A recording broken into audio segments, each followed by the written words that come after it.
Bukod sa pagbabantay sa mga bahaing lugar, pagbabantay sa pananim ang inatupag ng ilang magsasaka sa Nueva Ecija bago pa ang bagyong Pepito. At yan ang tinutukan ni James Agustin.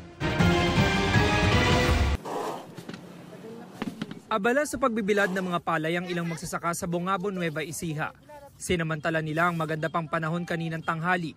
Mahirap naman po yung di pa po namin isabot sa panahon yan. Wala po kami pang saing. Sa Cabanatuan City, 13 bahaing barangay ang binabantayan.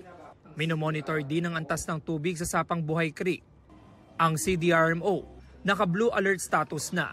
15 pong bangka ang aming pinaposition sa mga strategic areas. Kinausap na rin po namin ang mga aming accredited community disaster volunteers.